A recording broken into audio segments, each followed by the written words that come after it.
ದೇಶದ ಗೆಲುವಿಗೆ ಶ್ರಮಿಸುವ ಧೀರರೇ. ವೇಷ ಭಾಷೆಗಳು ನೂರಾರು, ಎಲ್ಲಿ ನಾವು ಒಂದೇ. ವೇಷ ಕ್ಲೇಶಗಳ ದೂರ ಮಾಡಿ ಬನ್ನಿ ಎಲ್ಲ ಮುಂದೆ. ಭಾರತ ಮಾತೆ ನಿನಗೆ ವಂದನೆ, ಭೂಮಿಯಲ್ಲಿರುವ ಸ್ವರ್ಗ ನೀನೆ. ನಮ್ಮಯ ಜನುಮ ನಿನಗೆ ಅರ್ಪಣೆ, ಗಡಿಯನ್ನು ದಾಟಿ ಕೂಗಿ ಹೇಳು ಹೆಮ್ಮೆಯಲಿ. ಭಾರತ ಭಾರತ ಭಾರತ ಭಾರತ. ಪರಮ ಪೂಜ್ಯ ಡಾಕ್ಟರ್ ಜಿ ಅವರ ರಾಷ್ಟ್ರ ನಿರ್ಮಾಣ ಕಾರ್ಯಕ್ರಮಕ್ಕೆ ಶುಭ ಕೋರುವವರು ವಿವೇಕ ಜಾಗೃತ ಬಳಗ, ಠಾಣೆ.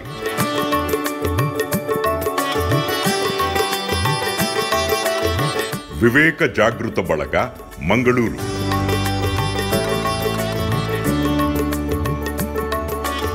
ವಿವೇಕ ಜಾಗೃತ ಬಳಗ, ಬೆಂಗಳೂರು.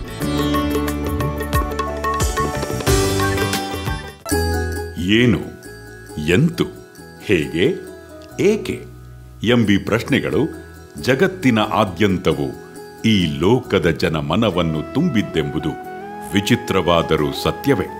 ನಮ್ಮ ಪಂಚೇಂದ್ರಿಯಗಳು ಹೊರಗಿನ ಸಂವೇದನೆಯನ್ನೆಲ್ಲ ನಮಗುಣಿಸಿದರೆ ನಮ್ಮ ಜ್ಞಾನೇಂದ್ರಿಯಗಳಾದ 1.5 ಕಿಲೋಗ್ರಾಂ ಮಿದುಳಿನಲ್ಲಿರುವ ಮನಸ್ಸು, ಬುದ್ಧಿ, ಚಿತ್ತಗಳು ನಮ್ಮೊಳಗೆ ವಿವೇಕ, ವೈರಾಗ್ಯ, ಚತುರತೆ, ವಿಶಾಲತೆ, ವಿಶುದ್ಧತೆಗಳ ಜೊತೆಗೆ ಹೊಂದಿ ಬಾಳ್ವಿಕೆಯ ಸದ್ಗುಣಗಳು ಅಕ್ಷಯವಾಗುವಂತೆಯೂ ಕೃಪೆಗೈಯದೇ ಇಲ್ಲ.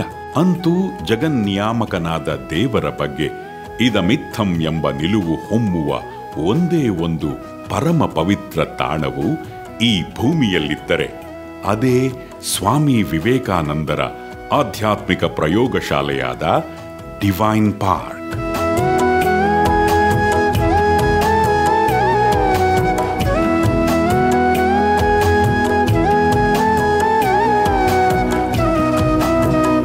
ಇದು ನಿಜಕ್ಕೂ ಭೂವೈಕುಂಠವೇ ಆಗಿದ್ದು, ಒಂದರ್ಥದಲ್ಲಿ ಜಿನನಿರುವ ಬಸದಿ, ಅಲ್ಲಾಹು ಇರುವ ಮಸೀದಿ, ಏಸು ಕ್ರಿಸ್ತನಿರುವ ಇಗರ್ಜಿ, ಬುದ್ಧನೇ ಇರುವ ಪಗೋಡ ಹಾಗೂ ಹಿಂದೂ ಧರ್ಮದ ನಾನಾ ದೇವರುಗಳಿರುವ ಪರಮ ಪವಿತ್ರ ತಾಣವಾಗಿ ಜಗದಗಲ ಡಿವೈನ್ ಸ್ಪಾರ್ಕ್ ಹೊಮ್ಮಿಸುವ ಏಕೈಕ ಡಿವೈನ್ ಪಾರ್ಕ್ ಆಗಿದೆ ಎಂಬುದಂತೂ ವಿಚಿತ್ರವಾದರೂ ನಿಜವೇ ಆಗಿದೆ.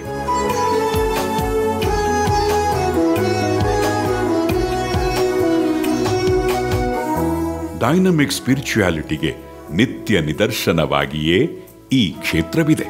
ಇಲ್ಲಿಂದ ಪ್ರಕಟಗೊಳ್ಳುವ ಆಧ್ಯಾತ್ಮಿಕ ಚಾತುರ್ಮಾಸಿಕ ವಿವೇಕ ಸಂಪದ, ಆಂಗ್ಲ ಅರ್ಧವಾರ್ಷಿಕ ವಿವೇಕ ವೀಣ, 6 ಭಾಷೆಗಳ ಆಧ್ಯಾತ್ಮಿಕ ತ್ರೈಮಾಸಿಕ ವಿವೇಕ ಕಿರಣ, ತಿಂಗಳಿಗೊಮ್ಮೆ ಬರುವ ಆಧ್ಯಾತ್ಮಿಕ ಇಂಟರ್ನೆಟ್ ಉಚಿತ ಮಾಸಿಕ ವಿವೇಕವಾಣಿ, ನಿಮ್ಮ ದೂರವಾಣಿಯಲ್ಲಿ ಮೊಳಗುವ 1 ನಿಮಿಷದ ವಿವೇಕ ವೀರ ವಾಣಿಗಳೆಲ್ಲವೂ ಅನುಷ್ಠಾನ ವೇದಾಂತದ ವೀರ ಕಹಳೆಗಳೇ ಆಗಿವೆ.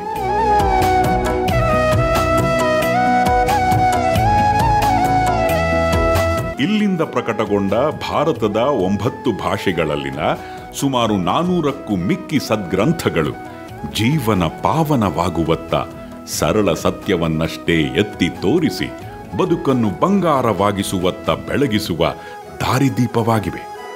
ಇಲ್ಲಿನ 30 ವಿವಿಧ ನಂದಾದೀಪಗಳು ವ್ಯಕ್ತಿತ್ವ ನಿರ್ಮಾಣದತ್ತ ಗುರಿ ಇಟ್ಟರೆ, 25 ಶ್ರೀಸುಧಾ ಯೋಜನೆಗಳು ವ್ಯಕ್ತಿತ್ವ ವಿಕಸನದ ಕನಸನ್ನು ನನಸಾಗಿಸಿದರೆ, ಕೇವಲ 4 ಗಂಟೆಗಳಲ್ಲಿನ ಆತ್ಮೋನ್ನತಿ ಶಿಬಿರಗಳಂತೂ ಲೋಕೋದ್ಧಾರದ ಪವಿತ್ರ ದಿಸೆಯತ್ತ ಜನಸಾಮಾನ್ಯರನ್ನು ಮುದ್ದಿನಿಂದಲೇ ತಿದ್ದಿ ಮುನ್ನಡೆಸುತ್ತಿವೆ. ಅಂಧಶ್ರದ್ಧೆಯನ್ನು ಸಾರಾಸಗಟಾಗಿಯೇ ವಿರೋಧಿಸುತ್ತಿದ್ದ ಅಂದಿನ ವೀರ ವೇದಾಂತಿ ಸ್ವಾಮಿ ವಿವೇಕಾನಂದರು ಇಂದೀಗ ನಿತ್ಯ ಜಾಗೃತ ಚೇತನರಾಗಿ ಅವರೇ ನಿರ್ಮಿಸಿಕೊಂಡ ಸರ್ವ ದೇವ ದೇವಿಯರ ನೆಲೆಬೀಡಾದ ಜಗತ್ತಿಗೊಂದೇ ಆದ ಡಿವೈನ್ ಪಾರ್ಕ್ನಲ್ಲೀಗ ತಮ್ಮ ದಿವ್ಯ ಲೀಲಾ ಮಾಧ್ಯಮರಾದ ಪೂಜ್ಯ ಡಾಕ್ಟರ್ ಜಿಯವರ ಮೂಲಕವೂ ಸಕಾರಾತ್ಮಕವಾಗಿ ಎಳೆ ಎಳೆಯಾಗಿ ವಿವರಿಸುತ್ತಲೇ ಆಧ್ಯಾತ್ಮಿಕ ಜಟಿಲ ಸತ್ಯಗಳನ್ನೆಲ್ಲ ಸಲೀಸಾಗಿ ತಿಳಿಯುವಂತೆ ಬಂಪರ್ ಕೃಪೆ ದೋರಿದ್ದರು. ಸದ್ಭಕ್ತರೆಲ್ಲರ ಅಂಥ ಹಲವಾರು ಪ್ರಶ್ನೆಗಳಿಗೆ ಅವರೀಗ ಸುಲಲಿತವಾಗಿ ಮಧುರ ಉತ್ತರಗಳನ್ನು ನೀಡಿ ಹರಸಲಿದ್ದಾರೆ. ಏಕಾಗ್ರತೆಯಿಂದಲೇ ಮುಂದಾಗಿ ಹೂ ಎನ್ನುವಿರಾ? ನಲುಗೆಲುವಿನ ವಿಶೇಷ ಹೊರತೆಯನ್ನು ಉಕ್ಕಿಸುತ್ತಿರುವಂಥ ರಾಷ್ಟ್ರ ನಿರ್ಮಾಣ ಕಾರ್ಯಕ್ರಮಕ್ಕೆ ಪರಮಪೂಜ್ಯ ಡಾಕ್ಟರ್ ಜಿ ಅವರನ್ನು ಸ್ವಾಗತಿಸುತ್ತಾ. ನಮಸ್ತೆ ಡಾಕ್ಟರ್ ಜಿ. ನಮಸ್ತೆ. ಶಿವದಾಸ ಶಿವಮೊಗ್ಗದಿಂದ ಈ ಪ್ರಶ್ನೆ ಕೇಳಿದ್ದಾರೆ ಡಾಕ್ಟರ್ ಜಿ.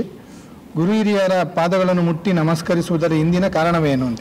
ಆ ಪಾದ ಭೂಮಿಯ ಸ್ಪರ್ಶದಿಂದ ಇರುತ್ತದೆ, ನಾನಾ ರೀತಿಯ ಧೂಳನ್ನು ಪಡೆದಿರುತ್ತದೆ. ದೇವರ, ದೆವ್ವದ, ನಾಸ್ತಿಕರ, ಆಸ್ತಿಕರ ಎಲ್ಲರ ಧೂಳು ಆ ನೆಲದಲ್ಲಿರುತ್ತದೆ. ಆ ನೆಲದಲ್ಲಿ ಈ ಪಾದ ಹೋಗಿ ಕೆಲಸ ಮಾಡಿರುತ್ತದೆ. ಹಾಗಾಗಿ ಅವರ ಪಾದದಲ್ಲಿರುವ ಧೂಳು ಕೂಡ ನಾನು ಶಿರೋಧಾರಿಯಾಗಿ ತಲೆ ಮೇಲೆ ಹಾಕಿಕೊಂಡು ಆ ಪುಣ್ಯದಲ್ಲಿ ನಾನು ಸದಾಕಾಲ ನಲಿಯುತ್ತೇನೆ, ನಲಿಯಬೇಕು, ನಲಿಯಲೇಬೇಕು ಎಂಬ ಆ ಸೊನ್ನೆತನದ ಪ್ರತೀಕವಾಗಿ ಪಾದ ನಮಸ್ಕಾರ ಬಂತು. ಎಷ್ಟು ಅದ್ಭುತ ಸತ್ಯ ನೋಡಿ. ಹೌದು ಡಾಕ್ಟರ್ ಜಿ. ಕ್ಯಾತನಹಳ್ಳಿಯಲ್ಲಿ ನಾನಿರುವಾಗ ನನ್ನ ತಲೆಗೆ ಪ್ರತಿಯೊಬ್ಬರು ಬಂದು ಹಣೆ ಜಜ್ಜಿಕೊಳ್ಳುತ್ತಿದ್ದರು, ಕಾಲಿಗೆ doctor G. Dub dub dub. ನಾನು ಸಾಕಾಗಿ ಗುರುಜಿಯಲ್ಲಿ ಪಾದ ನಮಸ್ಕಾರ ನಿಲ್ಲಿಸಿಯೇ ಗೋಳೋ ಒಂದು ಗಂಟೆಗಟ್ಟಲೆ ಹೇಳ್ತಿದ್ದೆ. ಆಯ್ತು ಮಗು, ನೀ ತಗೊಳ್ಳೋದು ಬೇಡ ಅಂದರು. ಅಮೆರಿಕಕ್ಕೆ ಹೋದಾಗ ಪಾದ ನಮಸ್ಕಾರವೂ ಇಲ್ಲ ಅಂದರೆ ಅವ್ರಿಗೆ ದಿಗ್ಭ್ರಮೆ. ಸರ್, ನಿಮ್ಮತ್ತವ್ರಿಗೆ ನಾನು ನಮಸ್ಕಾರ ಮಾಡಿದೆ, ಹ್ಯಾಕೆ ಸರ್ ಬದುಕದಿದ್ದರೂ ಹೋಗಿ ನಾನೇನು ಮಾಡೋದು ಅಂದೆ. ಸ್ವಲ್ಪ ಕಷ್ಟ ಆಯಿತು ಒಂದೇ ದಿನ, ಎರಡನೇ ದಿನ ರೂಢಿ ಆಯ್ತು ಬಿಡಿ ಅಂತ ಹೇಳೋದು. ಎಂಥ ಒಂದು ಹಿರಿಮೆಯಿಂದ ಆ ಉದ್ದೇಶ ತಂದರು ಹಿರಿಯರು. ನಾವು ಆ ಭಾವ ತಗೋತೇವ? ಎಲ್ಲೆಲ್ಲೋ ಹೋಗಿ ಬಂದಾಗ ಪಾದಧೂಳಿ ಅಲ್ಲಿರುತ್ತೆ, ನಾನು ತಲೆ ಮೇಲೆ ಹಾಕೋತೇನೆ, ಚಪ್ಪಲಿ ಹಾಕೊಂಡು ಓಡ್ತಾ ಇರ್ತೇವೆ. ಯೋಚನೆ ಮಾಡಿ.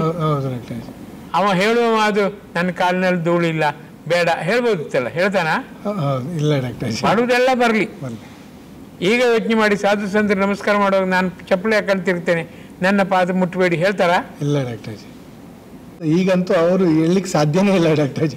ಆ ಲೆವೆಲ್ನಲ್ಲಿ ಆಗಿ ಹೋಗಿದೆ ಆ ಪಾದ ಆ ಸ್ಥಿತಿ ಅಪಾರ್ಥವಾಗಿ ಹೋಗಿದೆ. ಆ ಗೌರವ ಎಲ್ಲ ಈಗ ಸೊನ್ನೆ ಆಗಿದೆ, ಅಗೌರವವೇ ಈಗ ಗೌರವ ಆಗಿದೆ. ಸಾಧಾರಣ ಪಾದ ನಮಸ್ಕಾರ ಬೇಡ ಅಂತ ಹೇಳಿರೋದು ನೀವೊಬ್ಬರೇನಾ ಅಂತ ಡಾಕ್ಟರ್? ಖಂಡಿತ. ನನಗೆ ಅಮೆರಿಕಲ್ಲೇ ಹೇಳಿದ್ರು, ಒಂದು ಸ್ವಲ್ಪ ಹೊತ್ತು ಕೂತ್ಕೊಳ್ಳಿ ಸರ್, ನಾವು ದುಡ್ಡು ಹಾಕ್ತೇವೆ, ನಿಮ್ಮ ದುಡ್ಡು ಹಾಕ್ಬೇಕಂತಾರೆ ಕೈಲಿ ತಂದು ಕೊಡಿದ್ದ ಹಾಕೋತೇನೆ.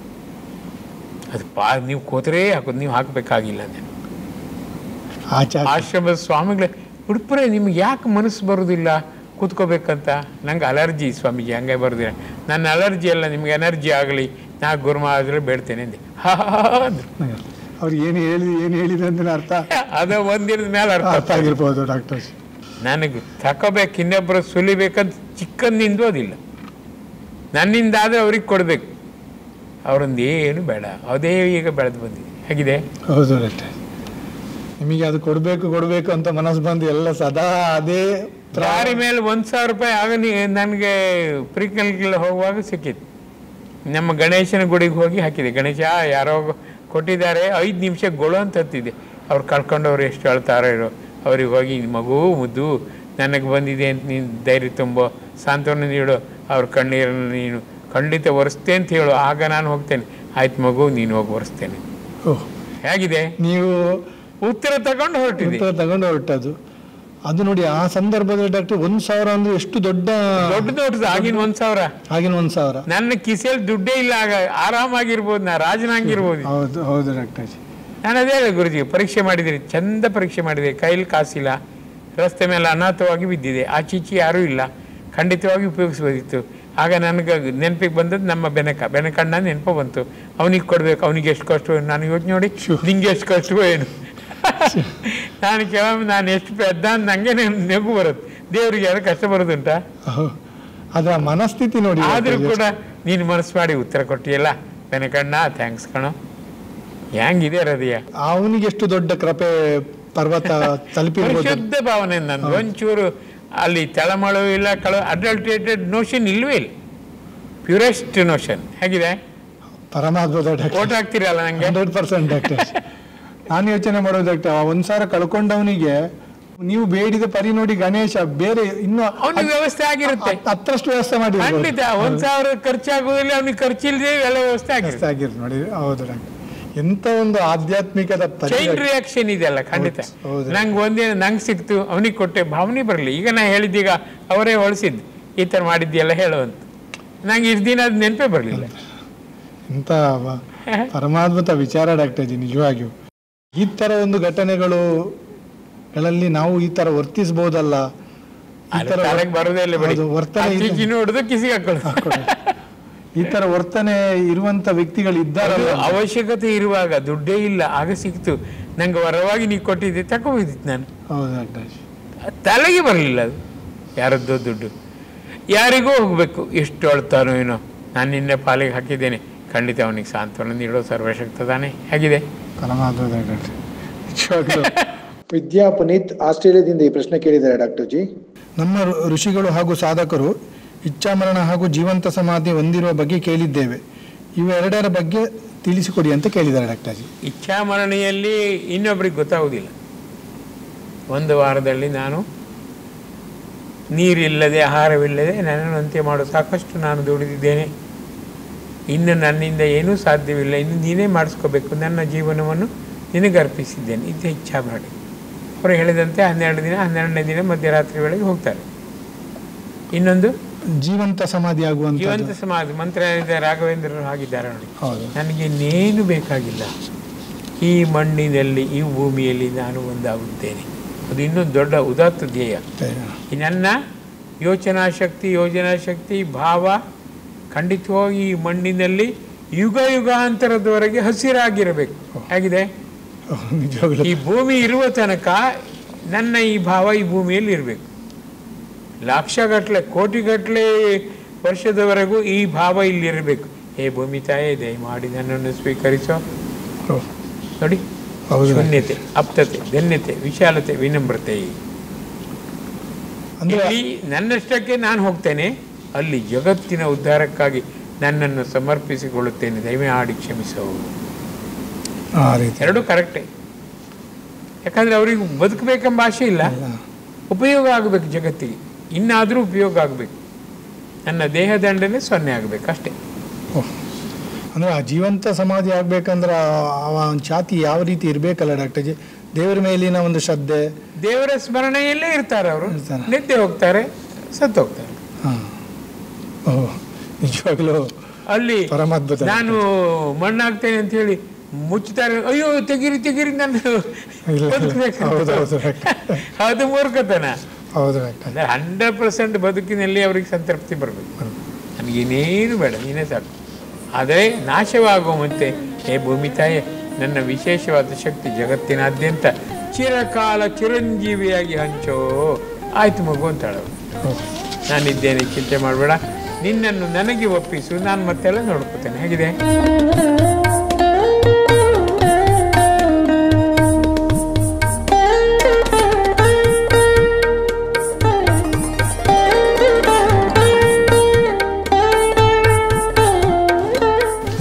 ಎಲ್ಲ ಬಾರದನ್ನೋದು ತಲೆಬಿಸಿ ಮಾಡಬೇಡ ಅಮ್ಮ, ನಾನು ನೋಡ್ಕೋತೇನೆ ಅಂತ ಮಗ ಅಮ್ಮನಿಗೆ ಹೇಳಿದಂತೆ. ನಮ್ಮ ಹಿಂದೂ ಧರ್ಮದ ಒಂದೊಂದು ಅದ್ಭುತ ಆದರ್ಶ ನಿಜವಾಗ್ಲೂ ಎಷ್ಟು ಚೆನ್ನಾಗಿದೆ ಡಾಕ್ಟರ್ ಜಿ. ಅದನ್ನು ಕೇಳುವಾಗಲೇ ರೋಮಾಂಚನ. ಅದನ್ನೇ ಎಣಿಸಿಕೊಂಡ್ರೆ ಕಣ್ಣು ತುಂಬುತ್ತೆ, ಅಳುದೇ ಬೇಡ, ಬೇರೆ ಆಟೋಮೆಟಿಕ್ ಕಣ್ಣೀರು ಬರುತ್ತೆ. ಹೌದು ಡಾಕ್ಟರ್ ಜಿ. ಎಂತೆಂಥ ಭಾಗ್ಯವಂತರು ಈ ಜಗತ್ತಿನಲ್ಲಿ ಆಗಿ ಹೋಗಿದ್ದಾರೆ. ಎಷ್ಟು ಸಂತರು ಆ ರೀತಿ ನಮ್ಮ ದೇಶದಲ್ಲಿ. ಹೌದು ಡಾಕ್ಟರ್ ಜಿ, ಆ ನಿಟ್ಟಿನಲ್ಲಿ ಮುಂದಾಗಿದ್ದರು ಅಂತ ಹೇಳಿದರೆ, ಇದನ್ನು ನಾವು ತಿಳಿಸದೆ ನಮ್ಮ ಈಗಿನ ಜನಾಂಗಕ್ಕೆ ಎಂಥ ಒಂದು ಜನಾಂಗವನ್ನು ನಾವು ನಿರ್ಮಿಸಿ.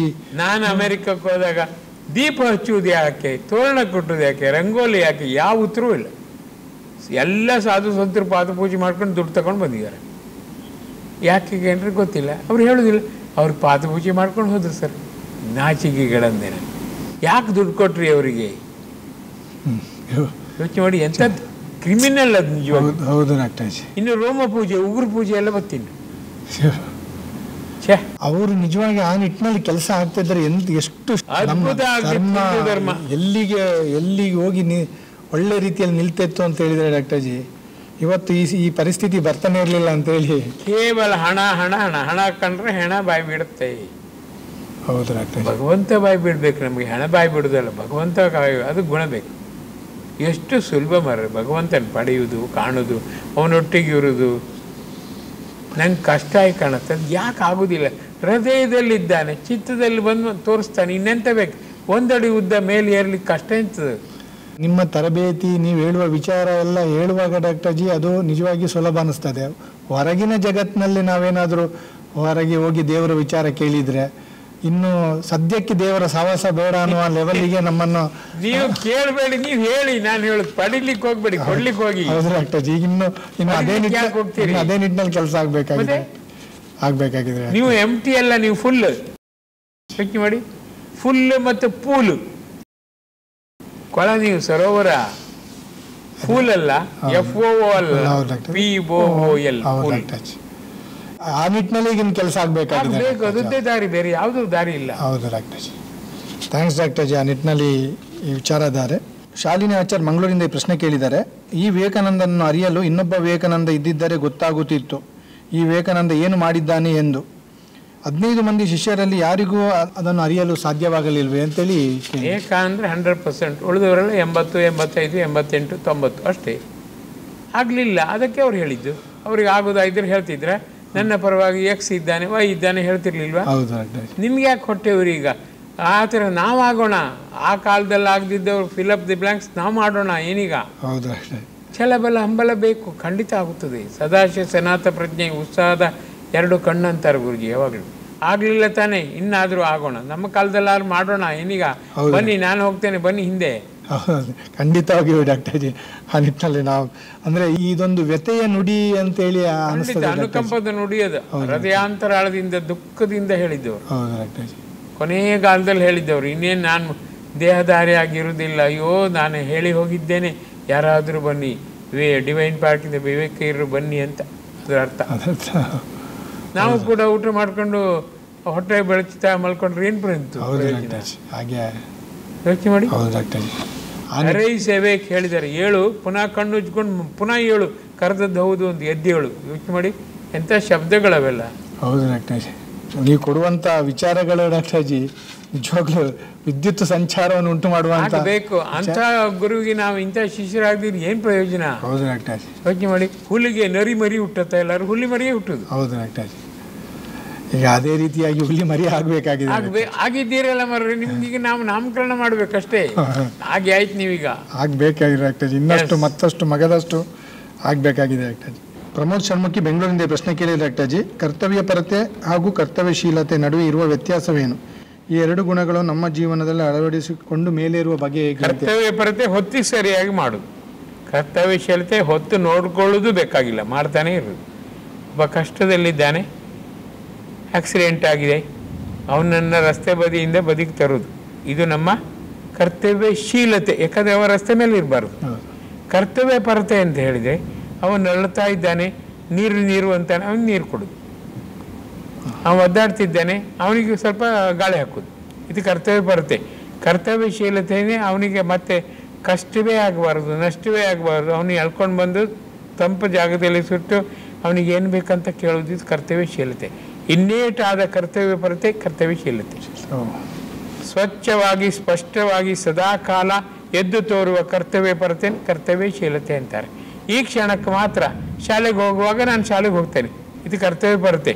ಸದಾ ಕಾಲ ಶಾಲೆಯಲ್ಲಿ ಇದ್ದು ಸೇವೆ ಮಾಡ್ತಾ ಇರ್ತೇನೆ, ಕರ್ತವ್ಯಶೀಲತೆ. ದಿವ್ಯಾ USA ಇಂದ ಇದೊಂದು ಮೈಲ್ ಮಾಡಿದ್ದಾರೆ ಡಾಕ್ಟರ್ ಜಿ ಅವರು. ತಿಳಿದವರು ಹೇಳುತ್ತಾರೆ, ಗುರು ನಮಗೆ ಸರಿಯಾದ ದಾರಿ ತೋರಿಸುತ್ತಾರೆ. ಆ ದಾರಿಯಲ್ಲಿ ನಾವೇ ನಮ್ಮ ಸ್ವಪ್ರಯತ್ನ ಮತ್ತು ಸಜ್ಜನ ಸಂಘದೊಂದಿಗೆ ನಡೆಯಬೇಕು. ಗುರು ನಮ್ಮನ್ನು ಎತ್ತಿಕೊಂಡು ಗುರಿಯೆಡೆಗೆ ಹೋಗುವುದಿಲ್ಲ. ಹಾಗಾದರೆ ನಮ್ಮ ಸ್ವಪ್ರಯತ್ನ ಮತ್ತು ಸಜ್ಜನ ಸಹವಾಸ ನಮ್ಮನ್ನು ಗುರಿ ತಲುಪಿಸುತ್ತಾ, ಅಥವಾ ಗುರುವಿನ ಕೃಪೆ ಮತ್ತು ಕರುಣೆ ಅತ್ಯವಶ್ಯಕವೇ ಅಂತ ಕೇಳಿದ್ದಾರೆ. ಬೇಡಿ ಮರ್ರೆ, ಕಣ್ಣೀರು ಹಾಕಿ ಬೇಡಿ. ಗುರು ಅವ್ಯಕ್ತವಾಗಿ ಬಂದು ಖಂಡಿತವಾಗಿ ಶಕ್ತಿ ತುಂಬ್ತಾರೆ. 1% ಶಕ್ತಿ ಅಂತ ನೀವು ರಾತ್ರಿ ಮಲ್ಕೊಳ್ಳಿ, ನಾನು ನಿಮ್ಮನ್ನೇ ನಂಬಿದ್ದೇನೆ, ಖಂಡಿತ ಇಹ ಪರಗಳಲ್ಲಿ ನೀವೊಬ್ಬರೇ ದಾರಿ, ನೀವೊಬ್ಬರೇ ಗುರಿ, ಖಂಡಿತ ಮೇಲೇರಿಸಿ ಅಂತ ಹೇಳಿ ಆ ರಾತ್ರಿ ಭಗವಂತನ ನಿಮ್ಮ ಗುರುವಿನ ದರ್ಶನ ಆಗ್ಬೋದು, ಇಲ್ದಿದ್ದರೆ ಸ್ಪರ್ಶನ ಆಗ್ಬೋದು, ಇಲ್ದಿದ್ರೆ ಅವ್ಯಕ್ತವಾಗಿ ಗಾಳಿಯ ಮೂಲಕ ಪ್ರೇರಿಸಬಹುದು. ಏನಾಗ್ತೋ ಏನ್ಕೋತೀವೋ, ನೀವು ಮಲಗಿರ್ತೀರಿ, ಬೆಳಗ್ಗೆ ಹೇಳುವಾಗ ಖಂಡಿತ ಮಾಡುತ್ತೇನೆ, ನನ್ನ ಗುರು ನನ್ನ ಜೊತೆಗಿರ್ತಾನೆ, ಸದಾಶ ಬರುತ್ತದೆ. ಸನಾತ ಪ್ರಜ್ಞೆ ಬರ್ತೇನೆ, ಆಗಿ ಆಗುತ್ತದೆ ಎಂಬ ಭರವಸೆ ಬರ್ತದೆ. ಇನ್ನೆಂತ ಬೇಕು? ಹೌದು ಡಾಕ್ಟರ್. ಮಲಗುವಾಗ ಹೆದರಿಕೆ, ಏಳುವಾಗ ಧೈರ್ಯ. ಪರಮಾದ್ಭುತವಾದ ರೀತಿಯಲ್ಲಿ ನೀವು ಮುನ್ನಡಿತೀರಿ. ಮುಂಚೆ ಒಬ್ಬ ಕೂಡ ಆಗುವುದಿಲ್ಲ ಎಂಬ ನಿಮ್ಮ ಜೊತೆ 50 ಜನ ಬರ್ತಾರೆ, ನಾನಿದ್ದೇನೆ ಹೋಗುವ. ಅಷ್ಟು ಒಂದು ದೊಡ್ಡ ಮಿರಾಕಲ್ ಗುರುವಿನ ಸಮರ್ಥ ಗುರು ಅಂದರೆ ದೇವರ ಅಪರಾವತಾರ. ದೇವರು ಆ್ಯಕ್ಚುಯಲ್ ಮಾಡೆಲ್. ಅವ ಓಕೆ ಅಂತ ಹೇಳಿದವ, ಅವನ ಪಿ ಎ ಗುರು, ಅವನ ಪಿ ಎ. ಎಲ್ಲ ಗೊತ್ತಿರುತ್ತೆ ಗುರು, ಬಾಯಿ ಬಿಡೋದಿಲ್ಲ. ಯಾಕೆ ದೇವ್ರಿಗೆ ಕ್ರೆಡಿಟ್ ಹೋಗಲಿ, ನನಗೇನು ಬೇಡ. ಸಾಕ್ಷಾತ್ 0 ಆಗಿರುವವ ಗುರು, ಸಾಕ್ಷಾತ್ ದೇವರೇ ಆಗಿರುವವನು ಗುರು. ಆದರೆ ಅವ 0 ಆಗ್ಲಿಕ್ಕೆ ಬಿಡ್ತಾನೆ. ನೀನು ಮೇರಿ, ನನಗೆ ಏನು ಬೇಡ. ನಂಗೆ ಈಗಲೂ ಕೂಡ ಕ್ರೆಡಿಟ್ ಬೇಡ. ಡಿವೈನ್ ಪಾರ್ಕ್ ಆದ ಹೊಸ ವರ್ಷದಲ್ಲಿ ಎಲ್ಲರಿಗೂ ಡಿವೈನ್ ಪಾರ್ಕ್ ಬಗ್ಗೆ ಮಹಿಮೆ ಹೇಳಿದೆ, ಯಾರಿಗೂ ಐಡೆಂಟಿಟಿ ಕೊಡಲಿಲ್ಲ. ನಿಮ್ಮ ಹೆಸರು ಎಂತಕ್ಕೆ ಮರ, ಡಿವೈನ್ ಪಾರ್ಕ್ ಗಟ್ಟಿ ನೆನಪಿಟ್ಕೊಳ್ಳಿ. ಒಬ್ರು ಇದ್ದರು ಮರಿ, ಎಷ್ಟು ಚಂದ ವಿವರಿಸ್ತಿದ್ರು ಗೊತ್ತಾ, ಅವ್ರು ಹೇಳೋದು. ನನಗೆ ಹೇಳ್ತಿದ್ರು, ಒಬ್ರು ವಿವರಿಸ್ತಿದ್ರು, ಎಷ್ಟು ಖುಷಿ ಗೊತ್ತಾ. ನನ್ನನ್ನು ನೆನಪು ಮಾಡ್ಕೋಬೇಡಿ, ಡಿವೈನ್ ಪಾರ್ಕ್ ನೆನಪಿರಲಿ. I am 0 for ever. ಹಾಗಿದೆ. ಹೌದು, ಅದೇ ಡಾಕ್ಟರ್. ಗುರು ಅಂದರೆ ದಾರಿ ತೋರಿಸೋದು. ರಾತ್ರಿ ದಾರಿ ತೋರಿಸುವ ಬೆಳಕಿನ ಪುಂಜ ಗುರು. ಅವನಿಗೆ ತನ್ನ ಐಡೆಂಟಿಟಿ ಎಂತಗೆ. ನಿಮ್ಗೆ ಲಾಭ ಆದರೂ ಸರಿಯಾನೆ, ಬ್ಯಾಟ್ರಿ ಕೊಡ್ತೇನೆ. ಆ ಬ್ಯಾಟ್ರಿಗೆ ನನ್ನ ಹೆಸರು ಎಂತಂದು ಬೇಕು, ಅವನಿಗೆ ಬೇಕಾ ತಗೊಂಡೋದಕ್ಕೆ, ಬೆಳಕು ಬೇಕು. Correct doctor. 0 ಆ ರೀತಿ ಮಾರ್ರೆ ಉದಿಸ್ತಾನೆ, ಏನಾದ್ರು ಶಬ್ದ ಮಾಡ್ಕೊಂಡು ಬರ್ತಾನ. ಚಂದ್ರ ನಕ್ಷತ್ರ ಎಲ್ಲ ನೋಡಿ, ಜಗತ್ತನ್ನು ಬೆಳಗುವ ಸೂರ್ಯನಿಗೆ ಬ್ಯಾಂಡ್ ವಾದ್ಯ ಎಲ್ಲ ಎಷ್ಟು ಬೇಕಾ ಲೆಕ್ಕಲ್ಲಿ ಮಾಡ್ತಾನ. ಅಲ್ಲ ಡಾಕ್ಟರ್ ಜಿ, ಅವ್ರು ಮಾಡೋದಿಲ್ಲ ಡಾಕ್ಟರ್ ಜಿ. ಬಟ್ ಈಗ ಆ ರೀತಿ 0 ಆದಾಗ ಭಕ್ತರಿಗೆ ಒಂಚೂರಾದ್ರೂ ಅರ್ಥ ಮಾಡ್ಕೊಳ್ಬೇಕಂತ ಇರ್ತದೆ. ಸೂರ್ಯ ಏನಾದ್ರು ನನ್ನನ್ನು ಕಾಣ್ಬೇಕಂತ ಇಲ್ಲ ಡಾಕ್ಟರ್. ನಾನು ಪ್ರತಿ ಕ್ಷೇತ್ರಕ್ಕೆ ಹೋದಾಗ, ಬೊಂಬೈಗೆ ಹೋದಾಗ ಅದೇ ಹೇಳಿದ್ದೇನೆ. ಇವತ್ತು ಬೆಳಗ್ಗೆ ಸೂರ್ಯನನ್ನು ಯಾರು ನೋಡಿದ್ದಾರೆ, ಎದ್ನಿಲ್ಲಿ ಅಂದೆ. ಯಾರು ಎಳ್ನಿಲ್ಲ. ಸೂರ್ಯ ಹೇಳ್ತಾನೆ, ಯಾರು ನೋಡುದಿಲ್ಲ ಮಗು, ನೀನು ಯಾರು ನೋಡ್ತೀನ ಬೇಷ ಅಂತಾನೆ. ಎಂಥ ದುರವಸ್ಥೆ. ಜಗತ್ತನ್ನು ಬೆಳಗುವ ಸೂರ್ಯನನ್ನು ಕಾಣುವವರು ಇಲ್ಲ, ಕೇಳುವವರು ಇಲ್ಲ, ಮಾತಾಡಿಸೋರು ಇಲ್ಲ. ಆದರೂ ಅವ ಬೆಳಗುತ್ತಾನೆ. ಹೌದು, ಗ್ರೇಟೆಸ್ಟ್ ಈಸ್. ಯಾವ ರಿಕಾಗ್ನಿಷನ್ ಬೇಡ, ನನ್ನ ಕರ್ತವ್ಯ ನಾನು ಮಾಡ್ತೇನೆ. ಒಬ್ಬರು ಕೇಳುವವರು ಇಲ್ಲ ಅಂದರೆ ಒಬ್ಬ ಕೆಲಸದವ ಬರ್ತಾನ? ಇಲ್ಲ ಡಾಕ್ಟರ್ ಜಿ. ಗಿಡಕ್ಕೆ ನೀರು ಹಾಕ್ತಾನ? ಅವ್ನು ಬರೋದೇ ಇಲ್ಲ. Doctor G. ನಮ್ಮ ಬುದ್ಧಿ ಹೇಗಿದೆ, ಸೂರ್ಯನ ಬುದ್ಧಿ ಹೇಗಿದೆ. ಈಗ ನೀವು ಇದನ್ನು ಹೇಳಿದರೆ ಡಾಕ್ಟರ್ ಜಿ, ಈಗ ಸೂರ್ಯನಿಗೆ ಥ್ಯಾಂಕ್ಸ್ ಕೊಡೋರೇ ಇಲ್ಲ ಅಂತೇಳಿ ನೋಡಿ. ಈ ಥರದೊಂದು ಸನಾತನ ಸತ್ಯ ವಿಚಾರವನ್ನು ಈಗ ನೀವು ಅಷ್ಟು ಚೆನ್ನಾಗಿ ಬಯಲು ಮಾಡಿದ್ರಿ. ಈಗ ಭಕ್ತರಿಂದ ಕಣ್ ತೆರ್ಕೊಂಡಿದೆ. ಆ ನಿಟ್ಟಿನಲ್ಲಿ ಸ್ವಲ್ಪ ಅದು ಕಣ್ ತೆರ್ಕೊಂಡಿದೆ. ಆ ನಿಟ್ಟಿನಲ್ಲಿ ಸ್ವಲ್ಪ ಮುಂದಾಗಿದೆ ಡಾಕ್ಟರ್ ಜಿ. ಈ ಗುರುವಿನ ವಿಚಾರದಲ್ಲೂ ಬರುವಾಗ ನನಗೆ ಅದೇ ರೀತಿ ಅನಿಸೋದು ಡಾಕ್ಟರ್ ಜಿ. ಆತ ಪೂರ್ಣ 0 ಆಗ್ತಾನೆ. ಎಷ್ಟು 0 ಆಗ್ತಾನೆ ಅಂತ ಹೇಳಿದರೆ ಒಂದು ಚೂರು ಸಹ ಕುರು ಸಿಗುವುದಿಲ್ಲ, ಏನು ಎತ್ತ ಅಂತ ಹೇಳಿ. ಗುರುಮಹಾಜರ ಈ ಕಾಲದಲ್ಲಿ ನೋಡಿ, ಒಬ್ಬ ಹುಚ್ಚ ಇದ್ದ, ದಾರಿ ತೋರಿದ. ತಾಯಿಯ ಬಗ್ಗೆ ಕಣ್ಣೀರು ಎಷ್ಟು ಜನ ಮಾತಾಡ್ತಿದ್ದಾರೆ. ಹುಚ್ಚ. ಹೌದು ಡಾಕ್ಟರ್. ಹುಚ್ಚ ಲುಚ್ಚ ಕೆಲಸವೇ ಇಲ್ಲ, ತಿರುಕ ಮೂಢ, ಅವ್ರಿಗೆ ಬೇಕಾಗಿಲ್ಲ, ಪರವಾಗಿಲ್ಲ. ತಾಯಿ ಸುದ್ದಿ ನಾನು ಹೇಳ್ತೇನೆ ತಾನೆ. ನನ್ನ ಐಡೆಂಟಿಟಿ ಯಾಕೆ? ತಾಯಿ ಈಸ್ ಗ್ರೇಟ್, ಗ್ರೇಟೆಸ್ಟ್ ಈಸ್ ಜಗನ್ಮಾತ.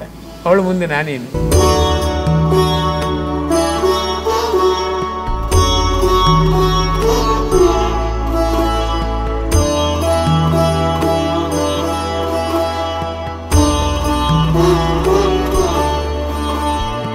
ನಿಜವಾಗಿ ಸತ್ಯ ಅದಲ್ವ ಮರ್ರೆ? ಹೌದು ಹೌದು ಡಾಕ್ಟರ್, ಸತ್ಯ. ಜಗದಾಂಬೆಯಲ್ಲಿ ನೀವೆಲ್ಲಿ ಯೋಚನೆ ಮಾಡಿ, ದಾಸೆಯಲ್ಲಿ ದೇವರಲ್ಲಿ. ಅದು ನಿಮ್ಮಲ್ಲಿ ಆ ರೀತಿ ಇದೆ ಡಾಕ್ಟರ್ ಜಿ, ಅವರಲ್ಲಿ ಆ ರೀತಿ ಇದೆ. ನನಗೆ ಎಷ್ಟೋ ಸತಿ ಅನಿಸಿದೆ ಅಂದ್ರೆ ಡಾಕ್ಟರ್ ಜಿ, ಇಷ್ಟು 0 ಆದ್ರೆ ನಾವು ಏನು ಅರ್ಥಕೊಳ್ಳೋದು? ನಾವು ಏನು ಅರ್ಥಕೊಳ್ಳಬೇಕಾಗಿಲ್ಲ. ನೀವು ದೇವರನ್ನು ಮರಿಬೇಡಿ, ನನ್ನನ್ನು ಮರೀರಿ. ನಾ ಎಲ್ಲರಿಗೂ ಹೇಳೋದು ಅದು ಸ್ವಲ್ಪ ಆದ್ರೂ ಬೇಕಲ್ಲ ಡಾಕ್ಟರ್ ಜಿ. ಆ ನಿಟ್ಟಿನಲ್ಲಿ ಹಿಮ್ ಫರ್ಗೆಟ್ ಮೀ ಸ್ವಲ್ಪ ಆದ್ರೂ ಬೇಕಾ? ಯಾರಿಗೆ ಬೇಕು? ನಿಮ್ಗೂ ಬೇಕಾಗಿರ್ಬೋದು, ನಂಗಂತೂ ಬೇಡ. ಹೌದು ಡಾಕ್ಟರ್. ನಮಗೆ ಮನಸ್ಸಲ್ಲಿ ನಾನು ನಿಮ್ಮನ್ನು ಏನು ನಿರೀಕ್ಷಿಸುವುದಿಲ್ಲ. ಬಟ್ ಭಗವಂತನ ಸ್ಮರಿಸಿ. ನಾನು ಎಲ್ಲರಿಗೂ ಹೇಳೋದು ಹಾಗೆ, ನನ್ನನ್ನು ಮರೆತುಬೇಡಿ, ದೇವರನ್ನು ಮರಿಬೇಡಿ. ನೀವು ಅಷ್ಟು ಹೇಳ್ತೀರ, ನಮ್ಮನ್ನು ಮರೀರಿ, ನಾನು ಏನೂ ಬೇಡ ಅಂತ ಹೇಳಿದೆ ಡಾಕ್ಟರ್ ಜಿ. ಆದರೆ ನಮಗಿದೆ, ನಮಗೇನೂ ಮಾಡಲಿಲ್ವಲ್ಲ ಇಲ್ಲಿವರೆಗೆ, ನಾವು ಏನೂ ಆಗಲಿಲ್ವಲ್ಲ, ಏನು ಮಾಡಲಿಲ್ವಲ್ಲ ಅನ್ನೋದು. ದೇವರಿದ್ದಾನೆ, ಒಂದು ಅಂಶ ಬೇಕಾದ್ರೆ ನೆನ್ಪಿಡಿ. ನನ್ನ ದೇಹವನ್ನು ಮರೀರಿ, ದೇವರನ್ನು ಮರೆತು ಬಿಡಿ ಅಷ್ಟೇ. ನಾ ಹೇಳೋದು ಅಷ್ಟೇ. But 100% is god. ಜಗತ್ ರಕ್ಷಕ, ಜಗದೀಶ, ಎಷ್ಟೆಷ್ಟು ಹೆಸರಿದೆ. ನಾವೊಂದು ಪುಟ್ಕೂಸು. ಯಾಕೆ ನೀವು ನಮ್ಮನ್ನು ಅಷ್ಟು ಅಂಟ್ಕೋತೀರಿ? ನೀವು ಅದನ್ನು ಹೇಳ್ತೀರಾ ಡಾಕ್ಟರ್ ಜಿ. ನಿಮ್ಮನ್ನು ಅರಿಲಿಕ್ಕೆ ಅದು ಸಾಧ್ಯವೂ ಇಲ್ಲ ಡಾಕ್ಟರ್ ಜಿ. ಆ ನಿಟ್ಟಿನಲ್ಲಿ ನೀವು ಅರಿಯಬೇಕಾಗಿಯೇ ಇಲ್ಲ. ನೀವು ಈ ಪ್ರಶ್ನೆಗೆ ಉತ್ತರ ಕೊಡೋದು ಕಷ್ಟ. ನೀವು ಪ್ರಶ್ನೆ ಲೆಕ್ಕಕ್ಕೆ ತಗೋಬೇಡಿ. ಆಗಿದೆ ಹೌದು ಡಾಕ್ಟರ್ಜಿ, ಅದು ಸಿಗ್ಲಿಕ್ಕೆ ಸಾಧ್ಯ ಇಲ್ಲ. ಯಾಕಂದರೆ ನಿಮ್ಮ ಪ್ರಾರ್ಥನೆಯ ಹೋಗೋಕ್ಕೆ ಗುರುಜಿ ಹೋಗಿಟ್ಟಿರ್ತಾರೆ.